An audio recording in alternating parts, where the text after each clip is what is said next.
పెద్దగా సుగాలి ప్రీతి కేసు గురించి మీకు ప్రత్యేకంగా చెప్పాల్సిన అవసరం లేదు. ఇందులో మీ అభిప్రాయం ఏంటో చెప్పండి. సార్ 2017లో అఫెన్స్ అనేది జరిగిందండి. It is more or less equal to the Ayesha Meera case. Okay, ఒక 14 years అమ్మాయి ఉరి వేసుకుని చచ్చిపోయింది అని బయట ప్రపంచానికి చెప్తున్నారు, కానీ but the primary pathology reports కానీ పోస్ట్ మార్టం రిపోర్ట్ కానీ ఆ అమ్మాయి సెక్షువల్ అసాల్ట్కి గురైంది అని అవి ప్రైమరీగా అవి medical reports. Okay, they are confirmatory statements. So ఆ కేసు రిజిస్టర్ చేశారు, అక్యూజ్ని అరెస్ట్ చేశారు, they came out. But delay in 8 years such a heinous case అన్నది కొంచెం జుగుప్సాకరమైన విషయం. కొంచెం కాదు, చాలా జుగుప్సాకరమైన విషయం. 2017లో ఈ అఫెన్స్ జరిగినప్పుడు ruling person is TDP, right? Party is TDP. They would have taken a stricter action. అంటే ఫాస్ట్ ట్రాక్ కోర్ట్ ఏదైనా ఎస్టాబ్లిష్ చేసి ఆ కోర్టులో ఎలాంటి అఫెన్సెస్ ట్రై చేసేలా చేస్తుంటే కొంతలో కొంత మేలు జరిగేది, రైట్? 2017లో ఆ తర్వాత వైఎస్ జగన్మోహన్ రెడ్డి గారి గవర్నమెంట్ వచ్చింది 19 నుంచి 24. అక్కడ ఏం పురోగతి లేదు. నా అగైన్ పవన్ కళ్యాణ్ గారు బిఫోర్ ఎలక్షన్స్ నేను డిప్యూటీ నాట్ డిప్యూటీ సీఎం, మేము అధికారంలోకి వస్తే ఆడవాళ్ళకి అందరికీ అండగా ఉంటాము అది ఇది అన్నారు. ఫస్ట్ హ్యాండిల్ చేసేది సుగాలి ప్రీతి కేసే అని పర్టికులర్గా చెప్పడం కూడా జరిగింది. నిన్న ఏదో ఇంటర్వ్యూ చూశానండి, దాంట్లో డిప్యూటీ సీఎం గారు నేను ఆల్రెడీ మాట్లాడాను, రాగానే నేను పవర్లోకి రాగానే ఫస్ట్ మాట్లాడాను అన్నారు. సార్, అవుట్పుట్ లేని ప్రయత్నాలు ఎన్ని చేసినా వేస్ట్ అండి. పబ్లిక్కి దానివల్ల ఏం ఉపయోగం ఉండదు. దీన్ని నెమ్మదిగా ఇది ఒక పొలిటికల్ దీని కింద కన్వర్ట్ చేసేస్తారు కానీ, ఓకే, సో స్లోగా ఒక పొలిటికల్ ఫ్లేవర్, ఒక పొలిటికల్ ఎసెన్స్ దీనికి వచ్చేస్తుంది. కానీ సో ప్రాక్టికల్ అవుట్పుట్ లేని వాగ్దానాలు ఇవన్నీ చేసి కూడా waste politicians. So even now the CM or deputy CM should act very fast.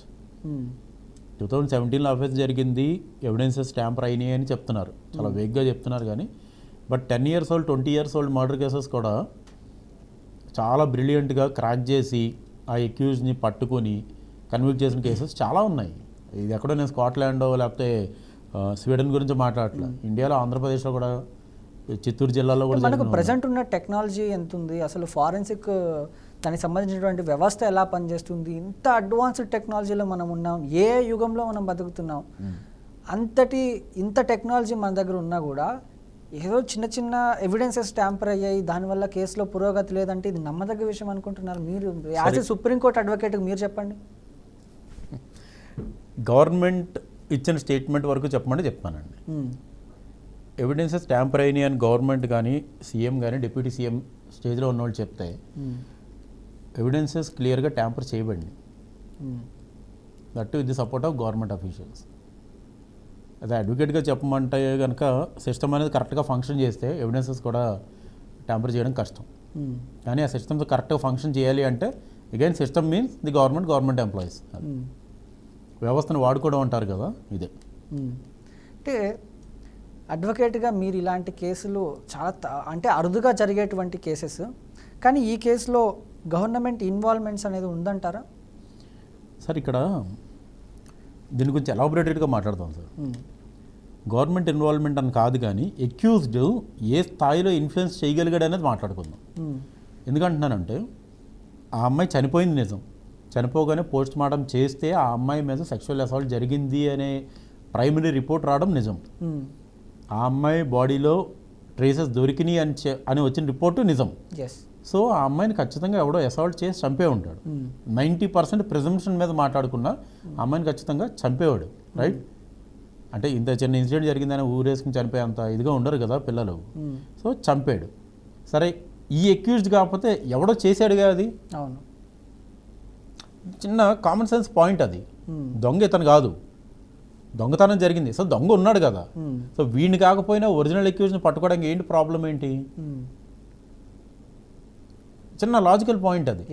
ఇతను చంపలేదు కానీ ప్రాణం పోయింది, సెక్షువల్ అసాల్ట్ జరిగింది. ఈ రెండూ జరిగినప్పుడు చేసినోడు ఎక్కడో ఉన్నాడు కదా సేఫ్గా. ఇండియాలో ఉన్నాడో అబ్రాడ్లో ఉన్నాడో అదే ఊర్లో ఉన్నాడో మనకు తెలియదు, బట్ ఉన్నాడు. వాడిని ట్రేస్ అవుట్ చేయడానికి ప్రాబ్లం ఏంటి? అవును, అసలు 2017లో ఆ ఇష్యూ జరిగినప్పుడు క్లూస్ టీమ్ ఏం ఫంక్షన్ చేసిందో తెలియదు, ప్రాపర్గా ఫంక్షన్ చేసిందో లేదో తెలియదు. ఫస్ట్ ఫోన్ ఎవరి నుంచి ఎవరికి వెళ్ళిందో తెలియదు, స్నిఫర్ డాగ్స్ వచ్చినాయో లేదో తెలియదు. ప్రాపర్ కలెక్షన్ ఆఫ్ ఎవిడెన్స్ అనే దానికి ఒక ప్రొసీజర్ ఉంటుంది. As per police manual. అవును. అది ఫాలో అయ్యారో లేదో తెలియదు. So these are not small cases అండి, these are very big cases. ఎంత పెద్ద కేసు అయినా కూడా ఒక చిన్న డౌట్ ఏంటంటే, ఇదే సుగాలి ప్రీతి ఏ హీరో కూతురో లేకపోతే ఏ పొలిటికల్ లీడర్ కూతురో ఇంకో పెద్ద డబ్బున్నటువంటి వ్యక్తి యొక్క కూతురు అయితే ఇలాగే జరిగేదా ఈ కేసులో? నెక్స్ట్ డే ఎన్కౌంటర్ అయిపోతాడు. బీయింగ్ అడ్వకేట్ ఈ మాట చెప్పడానికి నేనేం సిగ్గుపడట్లేదు, కానీ ఇదే గనక ఒక ధనవంతుడి ఇంట్లో జరిగితేనో, ఒక సెలబ్రిటీ ఇంట్లో జరిగితేనో, ఒక ఎంపీ ఎమ్మెల్యే ఈవెన్ కార్పొరేట్ ఇంట్లో జరిగిన నెక్స్ట్ డే అక్యూజ్డ్ అయినా కూడా ఎన్కౌంటర్ అయిపోతాడు 100%. వ్యవస్థ అంత ఫాస్ట్గా పనిచేస్తుంది. మరి అంత ఫాస్ట్గా పనిచేసే వ్యవస్థ ఇప్పుడు ఎందుకు ఇంత స్లో అయింది? ఇన్ని సంవత్సరాలంటే కూడా ఈ కేసులో పురోగతి లేదు. That is called common man factor అండి. కామన్ మ్యాన్ ఇప్పుడు ఓటేయడానికి ఉపయోగపడేది. అంటే న్యాయం సెలబ్రిటీస్కి ఒకలాగా, డబ్బున్న వాళ్ళకి ఒకలాగా, కామన్ మ్యాన్కి ఒకలాగా పనిచేస్తుంది అంటారా? న్యాయం ఎప్పుడు అందరికీ సమానమే సార్. న్యాయం జరగాలి అంటే ఫస్ట్ గవర్నమెంట్ పనిచేయాలి. గవర్నమెంట్ పనిచేసి ఎవిడెన్సెస్ కలెక్ట్ చేసి ఇస్తేనే ఐఓ చేయాల్సిన పని ఐఓ చేయాలి, క్లూస్ టీమ్ చేయాల్సిన పని క్లూస్ టీమ్ చేయాలి నిష్పక్షపాతంగా. ఈ రాష్ట్రంలోనే కాదు సార్, ఎన్ని రాష్ట్రాల్లో మీరు నాకు సింపుల్గా చెప్పండి, ఒక మంత్రి కొడుకు తప్పు చేస్తే జైలుకు పంపించగలిగారా? ఇంపార్షియల్గా ఇన్వెస్టిగేట్ చేసి జైలుకి పంపించగలిగారా? ఒక ఎమ్మెల్యే కొడుకు ఏమైనా చేస్తే పంపించగలిగారా? ఒక ఎంపీ కొడుకు చేస్తే పంపించగలిగారా? జెడ్పీటీసీ సర్పంచ్ కొడుకులు చేసినటువంటి రోజుల్లో కూడా వాళ్ళని కూడా పంపించకుండా తప్పించిన రోజులు ఉన్నాయి. ఒక ఎగ్జాంపుల్ చెప్తాను మీకు సింపుల్గా. సార్ నాకు ఇప్పుడు బస్ డ్రైవ్ చేయడానికి నాకు లైసెన్స్ లేదు, చిన్న ఎగ్జాంపుల్ చెప్తాను. ఆర్టీసీ బస్ చేయడానికి నాకు I'm not employee of RTC, నాకు లైసెన్స్ లేదు. నేను ఒక నైట్ వెళ్ళి ఒక కీ తీసుకొచ్చి అదే ఆర్టీసీ బస్ నేను డ్రైవ్ చేశాను అనుకోండి, ఇమీడియట్గా నన్ను లోపల వేస్తారు. అదే బాలకృష్ణ అయితే అది సెలబ్రేషన్ అవుతుంది, రైట్? అంటే బాలకృష్ణకి సెలబ్రేషన్ లేకపోయినా కూడా సెలబ్రేషన్ అవుతుంది, అంతే కదా. కామన్గా నేను చేస్తే క్రైమ్, అదే క్రైమ్ ఉన్నవాడు ఇన్ఫ్లుయెన్స్ ఉన్నవాడు చేస్తే క్రైమ్ కాదు. That is the failure of government, it is not the failure of courts. IO అనే వ్యక్తి ఇన్వెస్టిగేట్ చెయ్యాలి సార్. సార్ 5 సంవత్సరాలు రూలింగ్లో ఉండి వెళ్ళిపోయే ఎంపీ ఎమ్మెల్యేకి అంత దావసరం అంటే, మీరు 30 సంవత్సరాలు చేసే ఉద్యోగానికి జీతాలు ఇచ్చేది మనం కట్టే ట్యాక్సుల నుంచి. మరి ఆ పబ్లిక్కి ఎంత లాయల్గా ఉండాలి గవర్నమెంట్ ఆఫీసర్స్? ఆ చిన్న విషయం మర్చిపోతున్నారు. ఎక్కడ మీకు జాప్యం అనేది న్యాయ వ్యవస్థలో ఇప్పుడే కాదు సార్, ఎప్పుడూ లేదు. న్యాయం జరగాలి అంటే ఇప్పుడు సపోజ్ నేను ఒక సివిలియన్ అండి, అంటే ఇవన్నీ ఇట్లాంటి కేసెస్ చూసిన తర్వాత జనాలకు ఏమనిపిస్తుందంటే అసలు న్యాయ వ్యవస్థ మీద ఉన్నటువంటి ఆ నమ్మకం అనేది కోల్పోతుంది. అంటే సామాన్యుడికి న్యాయం జరిగే రోజులే లేవా? సెలబ్రిటీస్లకు ఒకలాయమా? ఇప్పుడు పెద్ద పెద్ద కేసెస్లో సెలబ్రిటీస్ పెద్ద కేసెస్ ఎందుకు? సుగాలి ప్రీతి కేసులో అక్యూజ్డ్ ఎన్ని రోజులకు బెయిల్ వచ్చిందండి? 23 రోజులకు బెయిల్ వచ్చింది. పోక్సో కేసు అనేది ఎంత పెద్ద కేసు మన ఇండియాలో, అలాంటి కేసులో కూడా 23 డేస్లో బెయిల్ ఎలా వచ్చిందండి? మీకు అవుటర్ లైన్లో చెప్తానండి, నేను ఆ డాక్యుమెంట్ చూడలేదు, బెయిల్ ఆర్డర్ చూడలేదు, because it was delivered by honourable judge of one court. I can't comment on that. But వ్యవస్థ ఎట్లా ఫంక్షన్ చేస్తుందో చెప్తాను. 23 డేస్లో బెయిల్ వచ్చింది అంటే బెయిల్ గ్రాంట్ చేయడానికి జడ్జి గారు కొన్ని చూస్తారు. ప్రైమ్ ఫెసీ ఎవిడెన్స్ ఉందా ఇతనికి అగేన్స్ట్గా లేదా అని. ఆ ప్రైమ్ ఫెసీ ఎవిడెన్స్ ఎవరు కలెక్ట్ చేయాలి? మళ్ళీ అదే state government employees, police department, CID, CBI, whatever it is, they have to collect. Collection of ఎవిడెన్స్లో ల్యాబ్స్ ఉందనుకోండి, ఆటోమేటిక్గా అక్యూజ్డ్కి ఆపోజిట్గా ఎవిడెన్స్ ఉండదు కదా. సో మీరు కాదు అడ్వకేట్గా నేను వెళ్ళి అదే కేసులో బెయిల్ వేసిన, there is no prima facie evidence madam my lordship అని చెప్తే it is obligation for the judge to grant the bail petition. ఇక్కడ మళ్ళీ పనిచేసింది గవర్నమెంటే,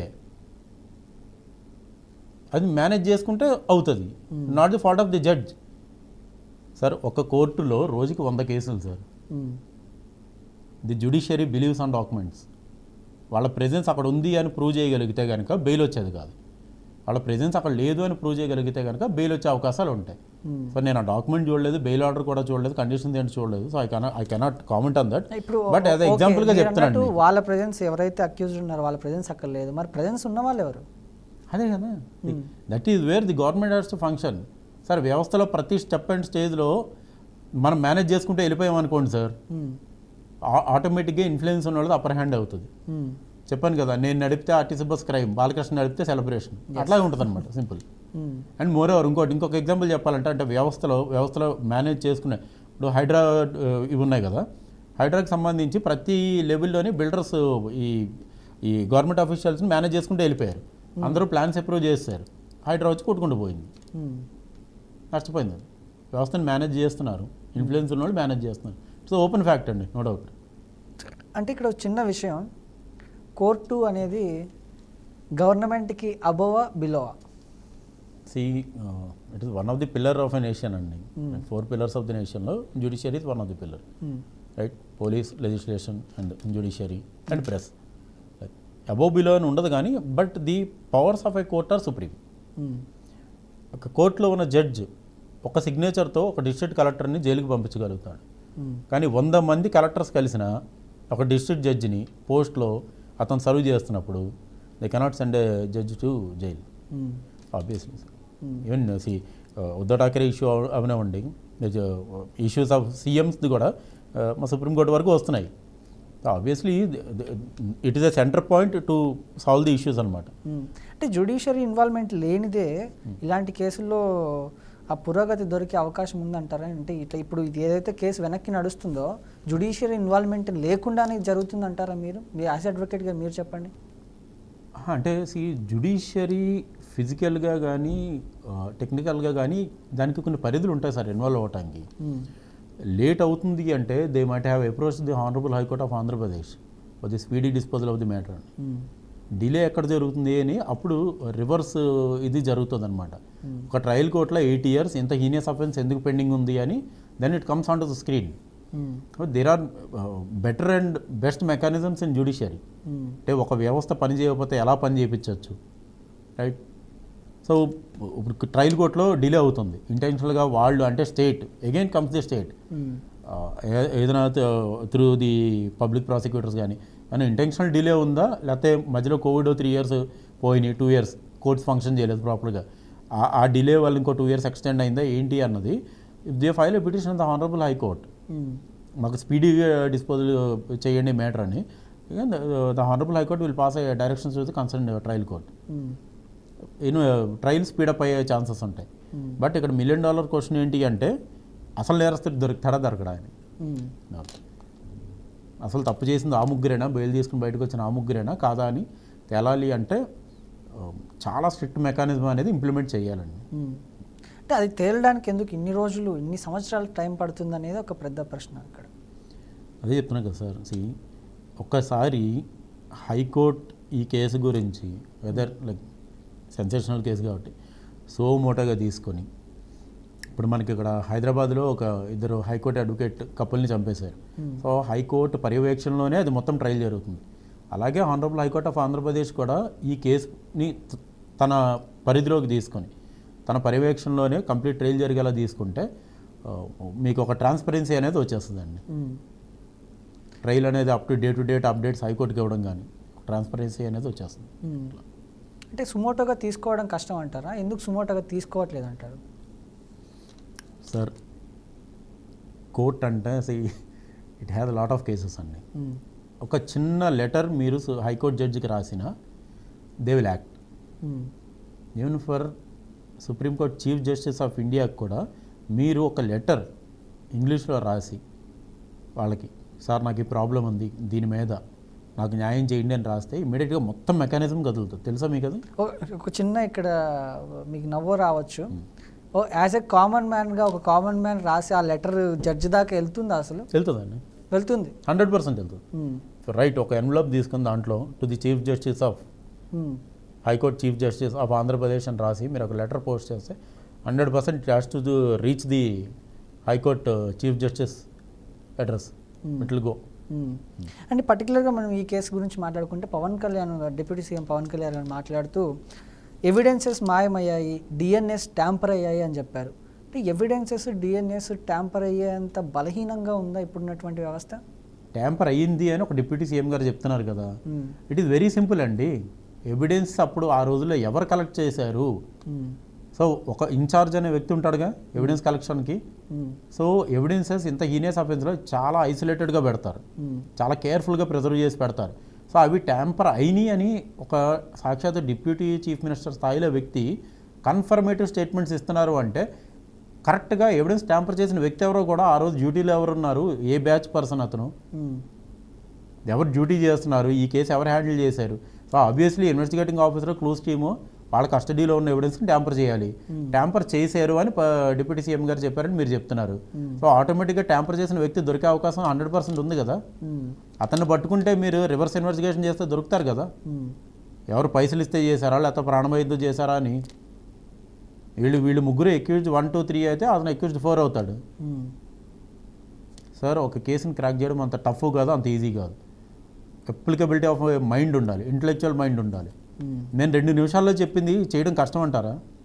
చాలా ఈజీ, చాలా ఈజీ కదా. డిప్యూటీ సీఎం గారు ఏమంటున్నారు, ఎవిడెన్సెస్ ట్యాంపర్ అయినాయి అంటున్నారు. There is a set of people, either 10 people, 20 people, 30 people or 50 people who will be allotted to handle this case.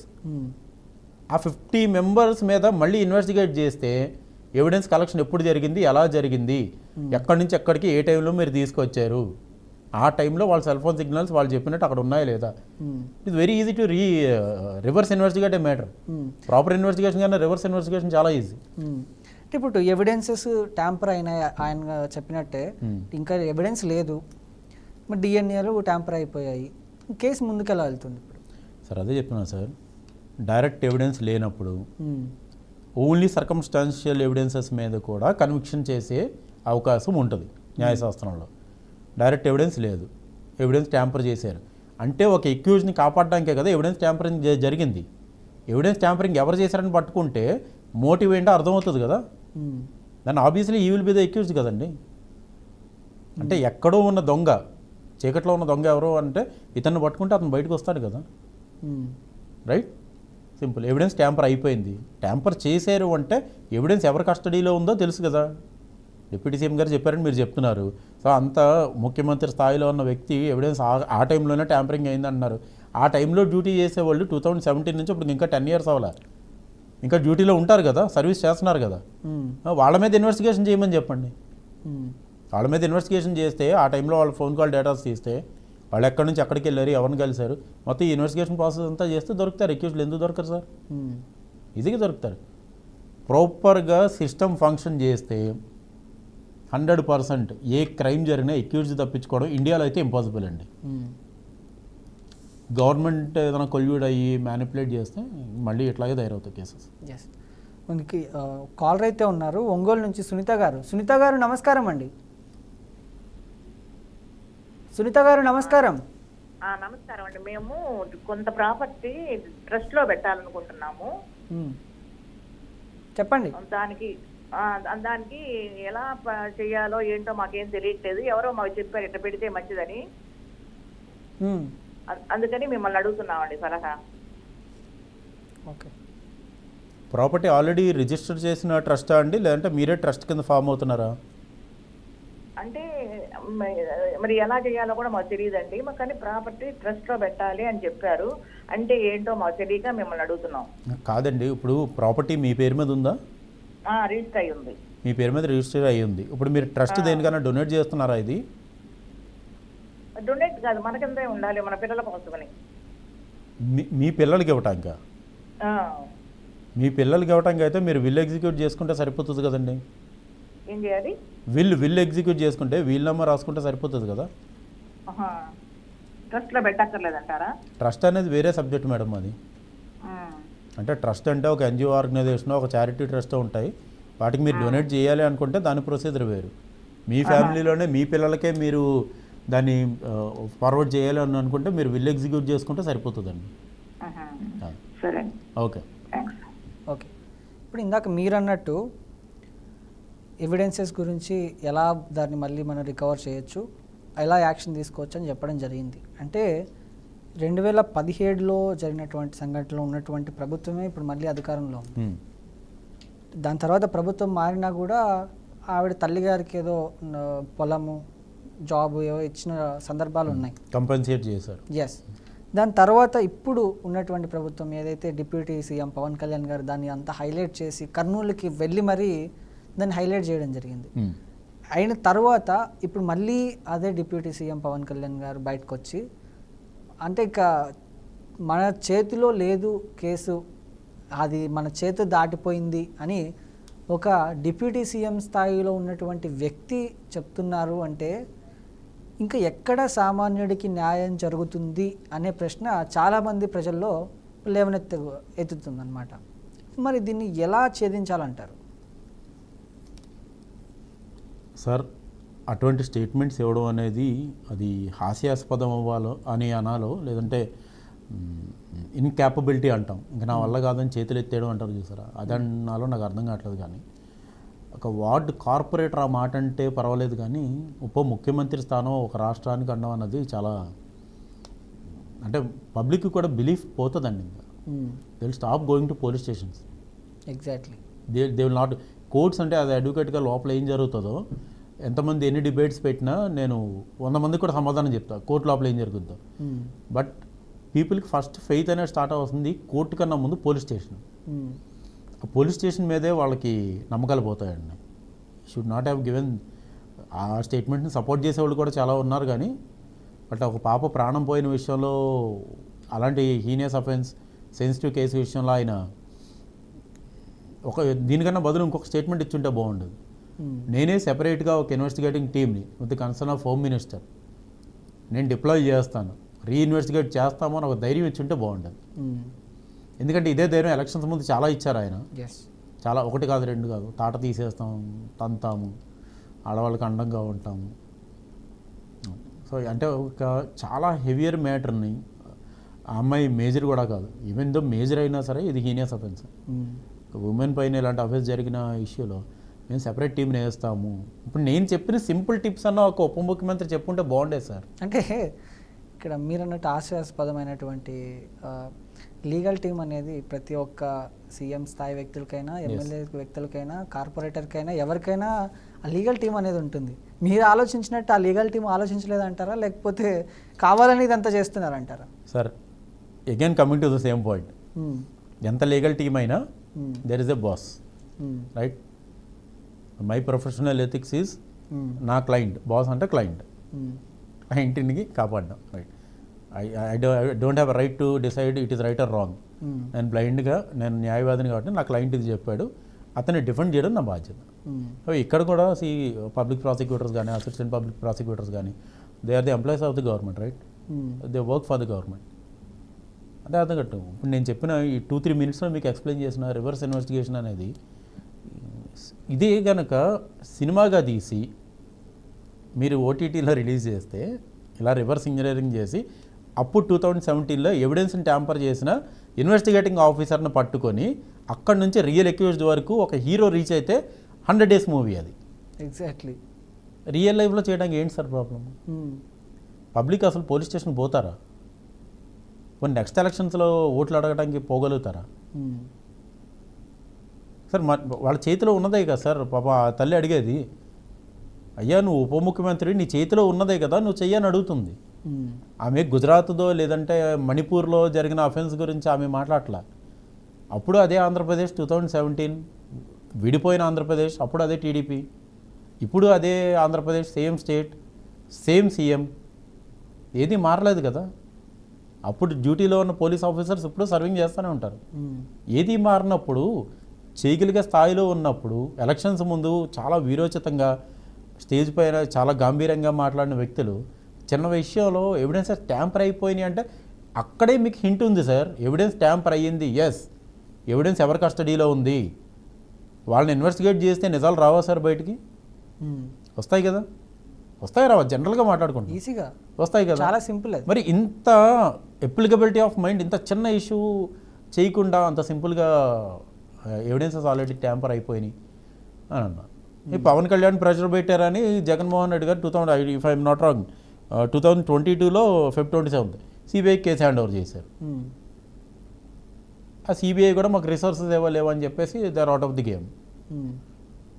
So అంటే లోకల్ పోలీస్ని అప్రోచ్ అయితే లోకల్ పోలీస్ మీద ప్రెషర్ పడుతుందని, పవన్ కళ్యాణ్ నుంచి ప్రెషర్ పెరిగింది 2022లో అని, అది పబ్లిక్లో పెద్ద టాపిక్ అవుతుందని అప్పుడున్న ముఖ్యమంత్రి గారు సిబిఐని డిప్లాయ్ చేశాడు, ఈ కేసులో ఇన్వాల్వ్ చేశాడు, రైట్? ఈ కేసులో ఇన్వాల్వ్ చేసిన తర్వాత దీని మీద ముందుకు వెళ్ళలేక అక్యూజ్ని ఖచ్చితంగా ప్రొటెక్ట్ చేశారు సార్. ఎగ్జాక్ట్లీ, ఇప్పుడు క్లియర్గా కనిపిస్తుంది అదే కదా, who ever it is, clear fact. ఎందుకు అంటున్నానంటే ఈ ముగ్గురు చెయ్యకపోతే ఎవరో ఒకళ్ళు చేశారుగా. ఆ ఎవడో ఒకడు కనుక్కోవటానికి ఇప్పటికి 8 years అయింది. సో ఏ సొసైటీలో బతుకుతున్నాం, ఏ సొసైటీని రన్ చేయడానికి మనం ట్యాక్సులు కడుతున్నాం? యాక్యురేట్ ఎవిడెన్సెస్ తీసుకుని కోర్టుకు వచ్చి ఉంటే ఈ పాటికి వాళ్ళకి లైఫ్ ఇంప్రూవ్మెంట్ పడిపోయేది కోర్టులో, తెలుసా? ఇలా పడుతున్న కేసెస్ చాలా ఉన్నాయి. చైల్డ్ మీద జరిగే అఫెన్సెస్కి లైఫ్ ఇంప్రూవ్మెంట్, కొంతమందికి ఉరిశిక్ష చేసిన దాఖలాలు కూడా ఉన్నాయి. నేను ఎప్పుడో 1980 గురించి మాట్లాడలే. ఇయర్ 2025లో పడినాయి, 24లో పడినాయి. 20 years ఇంప్రూవ్మెంట్ పడిన కేసెస్ ఉన్నాయి. అక్కడ ప్రాపర్ కలెక్షన్ ఆఫ్ ఎవిడెన్సెస్ జరిగినాయి, కన్విక్షన్ పడినాయి. వాళ్ళు మళ్ళీ లైఫ్ ఇంప్రూవ్మెంట్ అంటే బై క్యాపిటల్ పనిష్మెంట్ ఇచ్చిన కేసెస్ ఉన్నాయి. వాళ్ళు మళ్ళీ ఇక్కడ నుంచి హైకోర్టుకి అప్పీల్ పెట్టుకుని, సుప్రీంకోర్టుకి పెట్టుకుని, ప్రెసిడెంట్కి పెట్టుకుని ఈ హైరార్కీ అంతా ఫాలో అవుతారు క్షమాభిక్ష కోసం. బట్ కన్విక్షన్ అయితే పడిపోయింది. ఈ 3 ఫెయిల్ అయితే ఖచ్చితంగా అతను ఉరితీసి చంపేస్తుంది కోర్టు. అంత పవర్ఫుల్ జ్యుడిషియరీ సిస్టమ్ ఉంది. గవర్నమెంట్ ఫంక్షన్ చేయాలి కదా సార్. ఈ 3 కాకపోతే ఎవడో ఒకడు చంపాడు, రైట్? సిమెంట్ రైసెస్ దొరకడం నిజం, ఆ అమ్మాయి చనిపోవడం నిజం.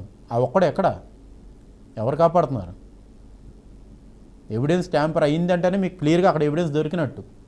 ఈ డైమెన్షన్లో ఆలోచిస్తే రాష్ట్రం బాగుపడుతుంది. ఈ కేసు కూడా ఈజీగా క్లోజ్ అయిపోతుంది. ఎస్. సో వెంకట్ గారు చెప్పండి, ఇప్పుడు దీని వెనక ఏదైతే సుగాలి ప్రీసి కేసు ఉందో దీని వెనక రాజకీయ కోణం ఉందనేది కూడా కొన్ని కథనాలు అయితే వినిపిస్తున్నాయి, ప్రజల్లో అభిప్రాయపడుతున్నారు. మరి ఇది ఎంతవరకు వాస్తవం అంటారు? అండ్ ఇంకో ప్రశ్న ఏంటంటే, ఆడపిల్లలు ఉండవలసినటువంటి హాస్టల్స్ ఏవైతే ఉన్నాయో హాస్టల్స్లో సెక్యూరిటీ అనేది ఎలా ఉండాలి, దాని గురించి ఏమైనా మీ అభిప్రాయం చెప్పండి. సార్, ఫస్ట్ క్వశ్చన్, దీంట్లో ఏమన్నా పొలిటికల్ డైమెన్షన్ ఉందా అని. ఎస్. ఒకప్పుడు పాలకపక్షంలో ఉన్న వాళ్ళకి దీనికి అమప్ చేసుకోవడం అవసరం. అప్పుడు కంపెన్సేషన్ అది ఇచ్చారు. అంటే ఈ స్టేట్మెంట్స్ అన్ని నేను ఒక అడ్వకేట్ స్టేటస్లో ఉండి ఇవ్వట్లేదండి, అది సివిలియన్గా చెప్తున్నాను. ఓన్లీ ఈ ఒక్క క్వశ్చన్కి. ఓకే. రెండోది, ఇప్పుడు మళ్ళీ వాళ్ళ అపోనెంట్స్ రూలింగ్లోకి వచ్చారు కాబట్టి మళ్ళీ ఇది తెర మీదకి తీసుకొచ్చి పెద్ద ఇష్యూ చేస్తున్నారనే ప్రిజంప్షన్కి అయితే రావచ్చు. పొలిటికల్ డైమెన్షన్ కాదు కానీ పొలిటికల్ ఫ్లేవర్ ఇస్తున్నారా అని అనొచ్చు, రైట్? అంటే పొలిటికల్ అపోజిషన్ వాళ్ళు దీన్ని హైలైట్ చేస్తున్నారు. ఆబ్వియస్లీ అంతే కదా. ఈ పవన్ అంటే కళ్యాణ్ అప్పుడున్నటువంటి అపోజిషన్ ఇప్పుడు అధికారంలో ఉంది కదా, అప్పుడున్నటువంటి అపోజిషన్ దీన్ని హైలైట్ చేయడం జరిగింది. ఇప్పుడు అదే హైలైట్ చేసిన వాళ్ళు ఇప్పుడు అధికారంలో ఉన్నారు. బట్ ఇదే ఇష్యూలో చాలా అగ్రెసివ్గా ఇప్పుడున్న డిప్యూటీ సీఎం గారు ఆంధ్రప్రదేశ్కి చాలా అగ్రెసివ్గా ముందుకెళ్ళారు. ఎస్. సో ఇప్పుడు అతన్ని టార్గెట్ చేయాలి అంటే అతను ఏ టాపిక్ని అయితే చూస్ చేసుకున్నారో దాన్నే అతనికే ఆపోజిట్గా వాడుతున్నారని అనుకోవచ్చు.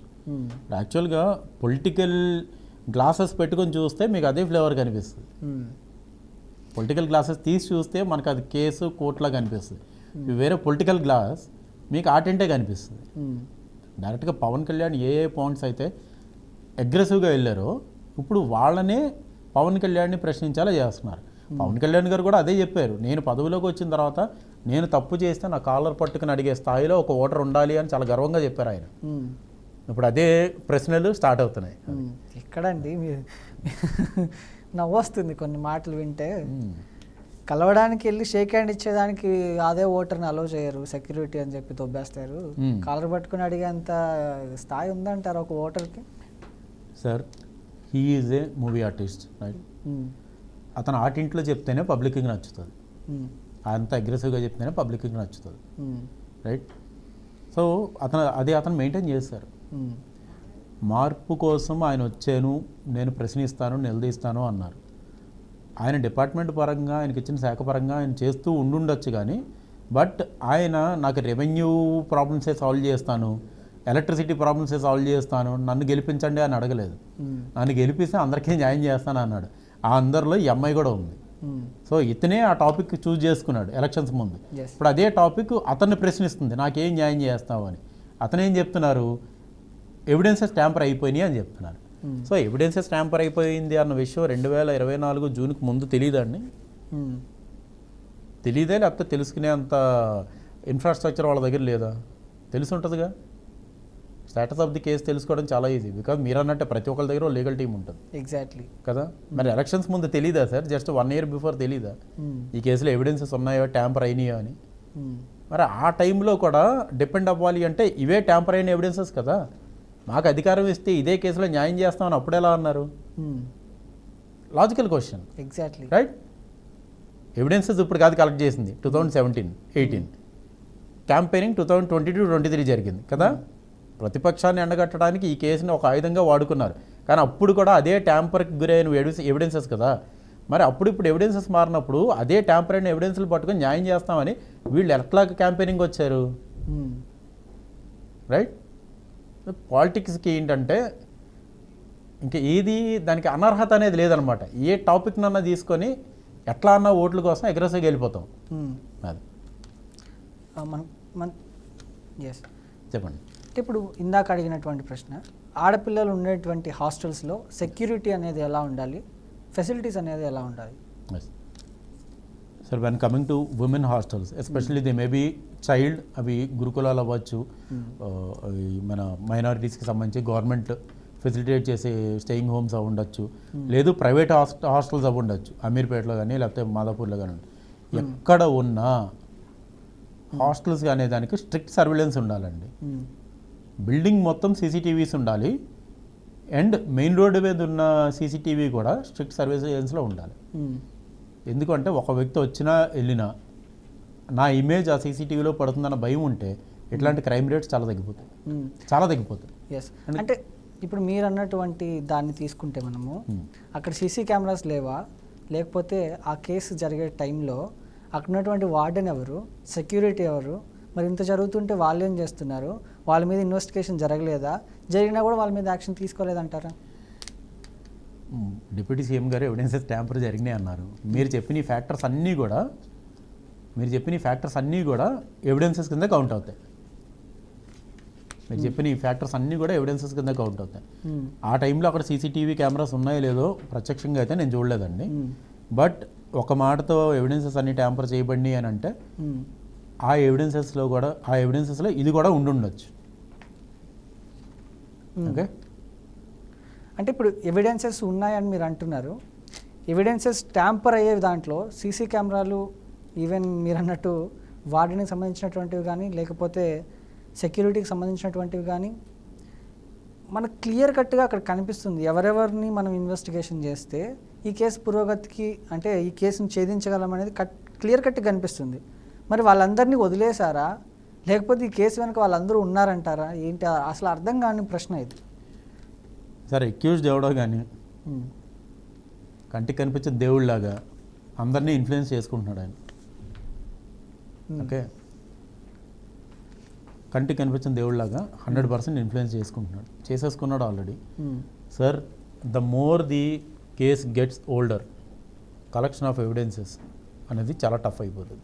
అండ్ ఫ్యూ కేసెస్ ఏవైతే ఎలక్ట్రానిక్ ఎవిడెన్స్ మీద డిపెండ్ అవుతాయో వాటికి ప్రాపర్గా ఎలక్ట్రానిక్ ఎవిడెన్స్ యాక్ట్ ప్రకారంగా 65B సర్టిఫికేట్ అనేది ఒకటి ఉంటుంది. డేటా సీసీటీవీ నుంచి హార్డ్ డిస్క్కి కాపీ అయింది, హార్డ్ డిస్క్ నుంచి పెన్ డ్రైవ్కి వచ్చింది.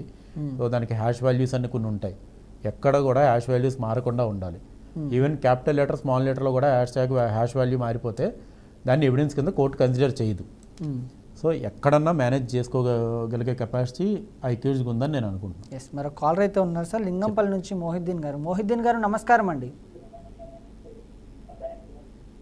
మోహిద్దీన్ గారు నమస్కారం. సార్ నమస్కారం సార్. చెప్పండి, సమస్య ఏంటండి? సరే, సమస్య సార్, నాది ఆల్రెడీ ల్యాండ్ వచ్చేసి మాది గవర్నమెంట్ ఇచ్చిన పట్టా ల్యాండ్ సార్ అది. హలో, చెప్పండి, వినిపిస్తుంది, చెప్పండి. గవర్నమెంట్ ఇచ్చిన ల్యాండ్ పట్టా ల్యాండ్ సార్ అది. అయితే దాని పేరు మీద అయితే పట్టా ఇచ్చిన తర్వాత గవర్నమెంట్ ఏం చేసిందంటే 2 BH చేసి ఎలిజిబుల్ లిస్ట్ లో పేరు ఉంది సార్. ఎలిజిబుల్ లిస్ట్ లో పేరు ఉంది. ఆ పేరు వచ్చిన తర్వాత మా మెసేజ్ చనిపోయింది సార్. చనిపోయిన తర్వాత 3 years అవుతుంది. ఇప్పటివరకు 3 years అవుతుంది. నేను ఇంతవరకు కూడా కంప్లైంట్ చేశాను. ఆడియో కలెక్టర్కి అందరు చేశాను సార్. నేను యాక్చువల్ లీగల్ మొత్తం సర్టిఫికేట్, డెత్ సర్టిఫికేట్ మొత్తం ఇంక్లూడ్ చేశాను. నాకు ఇంతవరకు అది ఇవ్వలేదు సార్. దానికి ఏం చేయాలి సార్? ఎంఆర్ఓకి పెట్టిన, ఆడియో ఇచ్చిన, కలెక్టర్కి ఇచ్చిన, ప్రిన్సిపల్ సెక్రటరీకి ఇచ్చిన, అందరికి ఇచ్చినా సార్. నేను ఇంతవరకు నాకు ఏం యాక్షన్ తీసుకోలేదు సార్ వాళ్ళు. ఓకే, మీకు ఈ ల్యాండ్ అలాట్ ఎన్ని ఇయర్స్ అయిందండి? ల్యాండ్ సార్ అది 2010 సార్. 2010. మీరు ఆర్డీఓకి కలెక్టర్ ఆఫీస్లోని లెటర్ ఇచ్చి ఎన్ని డేస్ అయింది? ఆడియో మా కలెక్టర్ కి మన సీఎం గారికి ఇచ్చేసి డిసెంబర్ గవర్నమెంట్ వచ్చిన డిసెంబర్ 8 వచ్చింది సార్. 8వ రోజు ఇచ్చిన, ఇంతవరకు నాకు యాక్షన్ లేదు. తర్వాత కలెక్టర్ గారికి ఇచ్చేసి సెకండ్ తర్వాత మినిస్టర్ కి ఇచ్చిన sir. Housing minister sir Moinuddin గారు 7 months అవుతుంది. మొయినుద్దీన్ గారు కలెక్టర్ గారికి ఇచ్చి ఉడక 2 times ఇచ్చిన 2 months అవుతుంది. ఆర్డీఓ గారికి ఇచ్చి కూడా 2 months అవుతుంది సార్. ఎంఆర్ఓ కూడా ఇచ్చేసి 2 months అవుతుంది. ఆర్డీఓ గారికి కలెక్టర్ గారికి ఇచ్చి మీరు 2 months అయింది, అవునా? అవును సార్. ఒక్కసారి మళ్ళీ వెళ్ళి మీరు వాళ్ళకి రిమైండ్ చేయండి, సార్ నేను ఇచ్చి 2 months అయింది, దీని మీద ఎటువంటి యాక్షన్ తీసుకోలేదని ఒకసారి రిమైండ్ చేయండి. మీరు ఇదివరకు ఇచ్చిన కాపీస్ ఉంటాయి కదా, దానిపైన మీ ఇన్వార్డ్ నెంబర్స్ కూడా ఉంటాయి.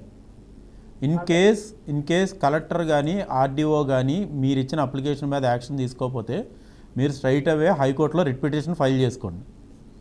రిట్ పిటిషన్ ఫైల్ చేసి డైరెక్షన్స్ తీసుకోవచ్చు కన్సర్న్ కలెక్టర్ ఆఫీస్లో, నేను ఈ అప్లికేషన్ ఇచ్చాను, దీనిపైన యాక్షన్ తీసుకోవట్లేదు అని. ఓకే సరే. అంటే ఇప్పుడు ఇన్ని రోజులు అవుతుంది సార్, నేను ఇచ్చి కూడా ప్రజావాణిలో కూడా ఇచ్చిన 2 years అవుతుంది సార్. ఇప్పుడు గవర్నమెంట్ వచ్చింది, డిసెంబర్ 7 గవర్నమెంట్ వచ్చింది. మోయినుద్దీన్ గారు ఒక విషయం, మీ పేర్లు కానీ మీ టైటిల్స్ కానీ ట్రాన్స్ఫర్ అవ్వాలి అంటే మినిస్టర్కి ఎమ్మెల్యేలకి వాళ్ళకేం సంబంధం ఉండదండి, వాళ్ళు జస్ట్ ఫార్వర్డ్ చేయడం వరకే.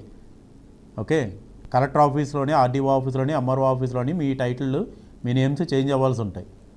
సో మీరు ఇట్ ఈస్ వెరీ బెటర్ వాళ్ళని ఒకసారి మళ్ళీ మీట్ అవ్వండి, సార్ ఇచ్చి 60 days పైన అయింది, ఇప్పటి వరకు నాకేం కాల్ రాలేదు కలెక్టర్ ఆఫీస్ నుంచి అని.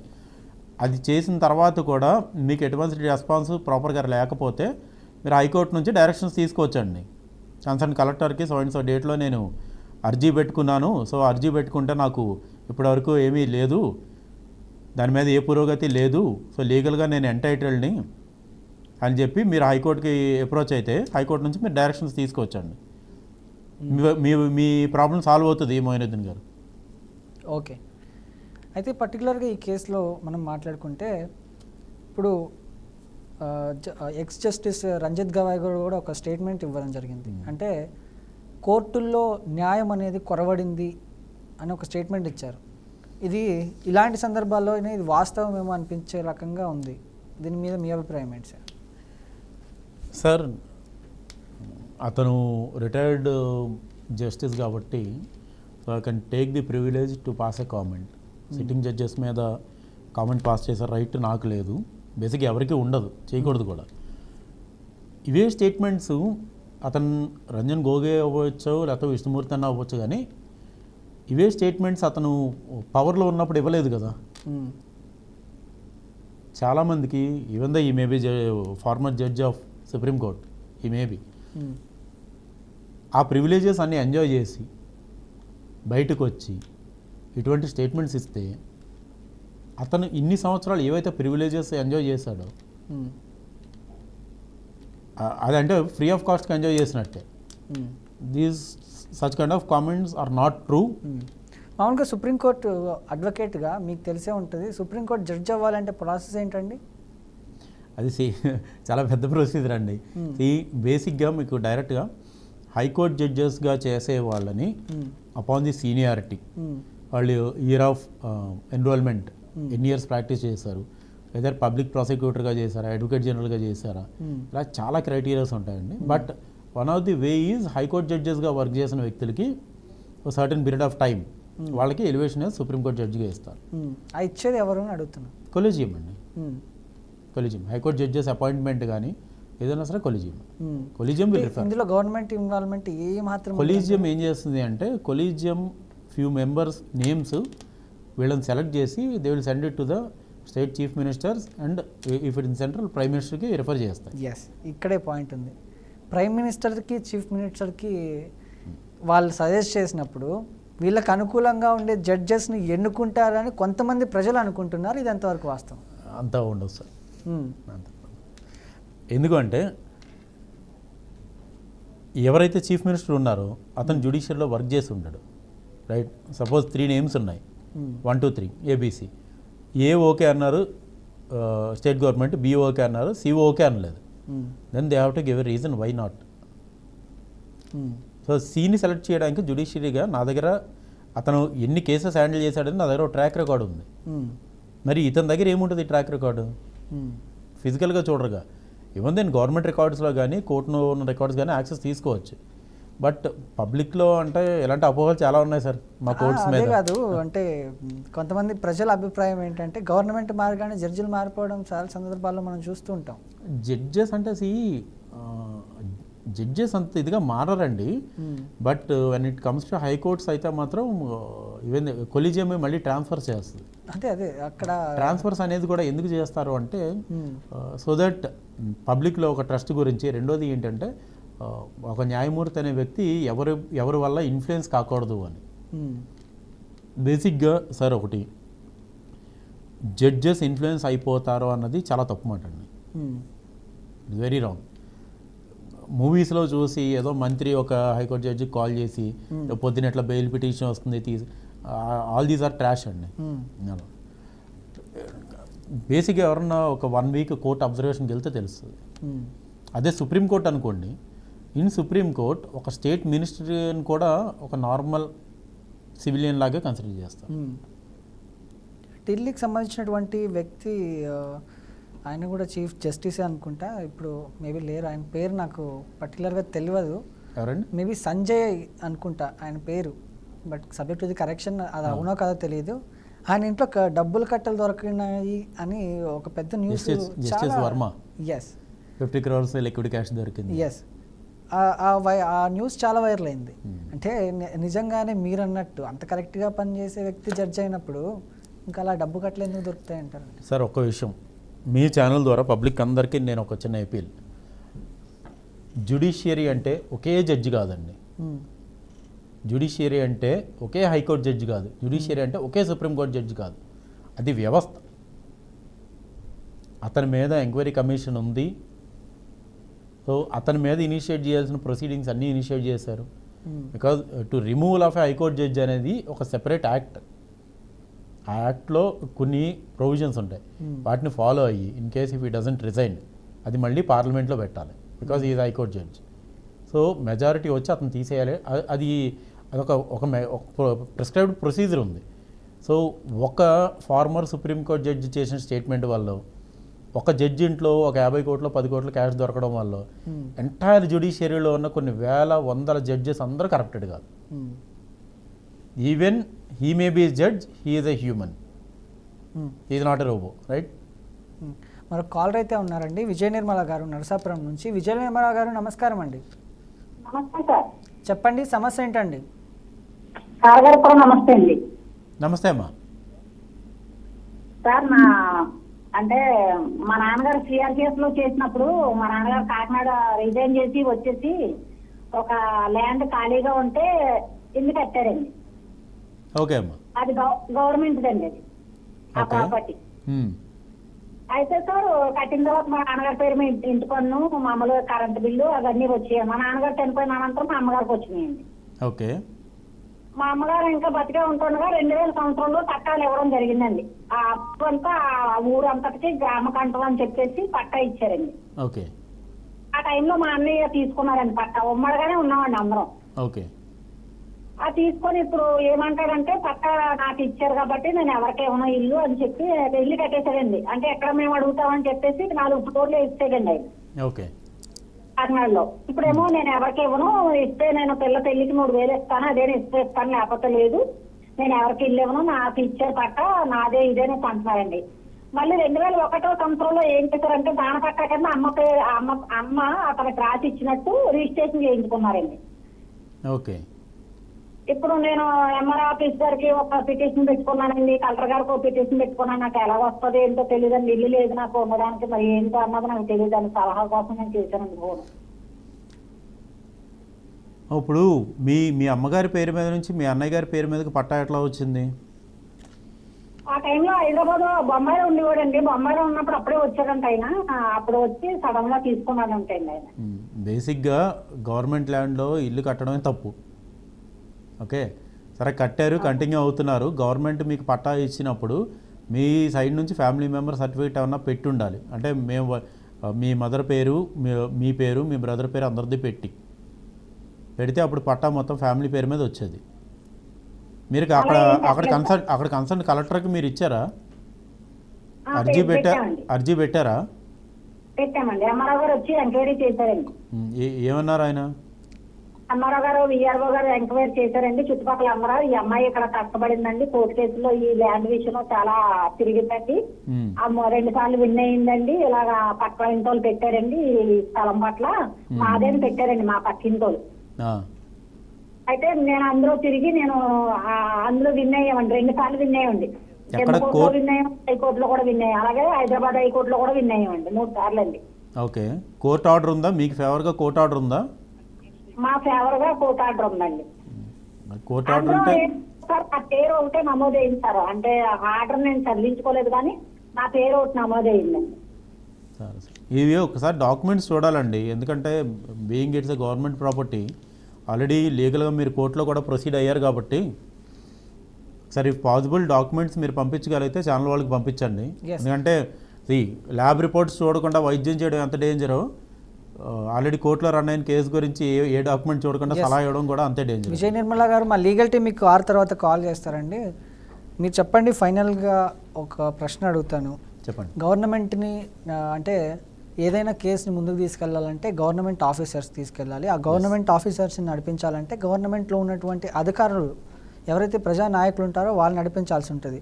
ఈ పర్టిక్యులర్ సుగాలి ప్రీతి కేసులో పవన్ కళ్యాణ్ ద్వారా న్యాయం జరుగుతుందా, చంద్రబాబు నాయుడు ద్వారా న్యాయం జరుగుతుందా, జగన్ ద్వారా న్యాయం జరుగుతుందా, లేకపోతే కేఏ పాల్ ద్వారా న్యాయం జరుగుతుందా? మీరు యాజ్ ఎ సుప్రీంకోర్టు అడ్వకేట్గా మీరు చెప్పండి. సార్, ఎవరు ఎంత గొంతు చించుకున్నా సిస్టమే వర్క్ చేయాలి. డిప్యూటీ సీఎం గారు మొన్న ఇచ్చిన ప్రెస్ మీట్లో అతని స్టాండ్ ఏంటి క్లారిటీగా చెప్పేశారు. లైక్ ఎవిడెన్సెస్ ట్యాంపర్ అయినాయి అని, 2017 ఇష్యూ అని. Okay, still the case is in the court. ఇక్కడ చేయగలిగేది ఒకటే, ఈ కేసుని స్పెషల్ కేసుగా కన్సిడర్ చేసి హైకోర్టు పర్యవేక్షణలో ఒక సెపరేట్ కోర్టుకి ట్రాన్స్ఫర్ చేసి ఇఫ్ రిక్వైర్డ్ రీఇన్వెస్టిగేట్ చేయాలి కేసుని. అంటే ఇందాక నేను చెప్పిన రివర్స్ ఇన్వెస్టిగేషన్ ఉంది కదా, కేసుని రీఇన్వెస్టిగేట్ చేసి మ్యాక్సిమం ఎన్ని ఎవిడెన్సెస్ కలెక్ట్ చేయగలిగితే అన్ని ఎవిడెన్సెస్ కలెక్ట్ చేస్తే ప్రాపర్ జస్టిస్ జరుగుతుంది. ఇది చెయ్యాలి అంటే ముఖ్యమంత్రి స్థాయి వ్యక్తి చేయొచ్చు, బట్ అతను ఏ స్టేట్మెంట్ ఇచ్చినట్టు నాకైతే తెలియదు. మరి అంటే ఉమెన్లో మన కేరళ భారతదేశానికి సంబంధించినటువంటి మహిళ అక్కడ ఉరిశిక్ష విధించినప్పుడు కూడా కేఏ పాల్ వెళ్ళి కాపాడారు అనే కొన్ని కథనాలు ఉన్నాయి. అది ఎంతవరకు వాస్తవం అనేది నాకైతే తెలియదు సార్. దాని తర్వాత ఆమెకి ఉరిశిక్ష రద్దు చేయడం కూడా జరిగింది అని చెప్పి కూడా మనకు న్యూస్ బయటకు వచ్చింది. అంటే ఇంత ఎక్కడో ఉండే ఉమెన్లో ఉండే వాళ్ళకి ఇక్కడ ఉన్నటువంటి నాయకులు అంత ఇన్ఫ్లుయెన్స్ చేసే జ్యుడిషియరీ సిస్టమ్ అంత ఇన్ఫ్లుయెన్స్ చేసేటప్పుడు ఇక్కడ ఉన్నటువంటి జ్యుడిషియరీ సిస్టంలో ఇంత పెద్ద కేసు జరిగితే ఎందుకు చేయలేరు అనేది ఒక ప్రశ్న. మీరు కేఏ పాల్ గురించి, ఉమెన్ గురించి మాట్లాడుతున్నారు. ఆంధ్రప్రదేశ్